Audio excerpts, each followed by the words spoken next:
नमस्कार मित्रांनो, आजच्या व्हिडिओमध्ये आपण सुरत चेन्नई ग्रीनफील्ड महामार्गाच्या संदर्भात एक अपडेट बघणार आहोत। या महामार्गात बाधित शेतकऱ्यांना अधिकचा मोबदला मिळण्याचा मार्ग आता मोकळा झाला आहे। या संदर्भात महत्त्वाचं राजपत्रक जारी करण्यात आले आहे। याविषयी संपूर्ण माहिती आज आपण बघणार आहोत। मित्रांनो, व्हिडिओमध्ये पुढे जाण्याआधी आपण जर आपल्या चॅनलवर नवीन असाल तर चॅनलला सबस्क्राइब करायला विसरू नका। या आपल्या चॅनलवर असेच अपडेट येत असतात, तेव्हा चॅनलला नक्की सबस्क्राइब करा आणि आपण आपल्या टेलिग्रामला लवकर जॉईन व्हा। त्या ठिकाणी असे अपडेट आपण टाकत असतो, त्याची लिंक ही डिस्क्रिप्शन मध्ये दिलेली आहे। मित्रांनो, हा महामार्ग सोलापूर जिल्ह्यातील बार्शी, दक्षिण सोलापूर आणि अक्कलकोट या 3 तालुक्यातून प्रस्तावित करण्यात आला आहे। या मार्गाचे जिल्ह्यात जवळपास 150 किलोमीटरचे अंतर आहे। बार्शी तालुक्यातील 15, दक्षिण सोलापूर तालुक्यातील 4 आणि अक्कलकोट तालुक्यातील 25 गावातून हा मार्ग प्रस्तावित आहे। विशेष म्हणजे या महामार्गाला जोडण्यासाठी शहराबाहेरून एक रिंग रोड देखील तयार केला जाणार आहे। हा रिंग रोड उत्तर सोलापूर व दक्षिण सोलापूर मधून जात असून याची लांबी जवळपास 60 किलोमीटर राहणार आहे।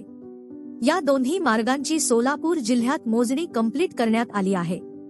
विशेष म्हणजे मोजणीनंतर आता भूसंपादनाची प्रक्रिया देखील सुरू झाली आहे। मात्र या महामार्गामध्ये बाधित होणाऱ्या शेतकऱ्यांना भूसंपादनाचा मोबदला मान्य नाही। त्यामुळे संबंधित बाधित शेतकऱ्यांच्या माध्यमातून मोबदल्यात सुधारणा करण्यात यावी अशी मागणी केली जात आहे। जमिनीला रेडी रेकनर नुसार 5 पट अधिक मोबदला मिळावा अशी मागणी शेतकऱ्यांची आहे। या पार्श्वभूमीवर शेतकऱ्यांनी केंद्रीय रस्ते विकास मंत्रालयाकडे निवेदन देखील सादर केले होते।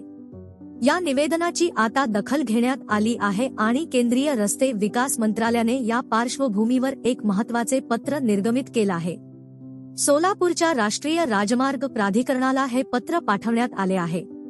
त्यामध्ये सुरत चेन्नई ग्रीनफील्ड महामार्ग आणि रिंग रोड मध्ये बाधित होणाऱ्या शेतकऱ्यांच्या जमिनीच्या नुकसान भरपाई बाबत योग्य निर्णय घ्यावा अशा सूचना देण्यात आल्या आहेत। यामुळे आता या दोन्ही मार्गांमध्ये बाधित शेतकऱ्यांना अधिकचा मोबदला मिळतो का आणि जर मोबदला वाढेल तर किती वाढीव मोबदला मिळणार, हे विशेष पाहण्यासारखे राहणार आहे। एकंदरीत या महामार्गामध्ये बाधित शेतकऱ्यांच्या लढ्याला आता यश येणार असल्याचे चित्र तयार होत आहे। तर मित्रांनो, यावर तुमचे काय विचार आहेत ते आम्हाला कमेंट करून नक्की कळवा आणि व्हिडिओ इन्फॉर्मेटिव्ह वाटला असेल तर व्हिडिओला लाईक करा आणि चॅनलला नक्की सबस्क्राइब करा। धन्यवाद।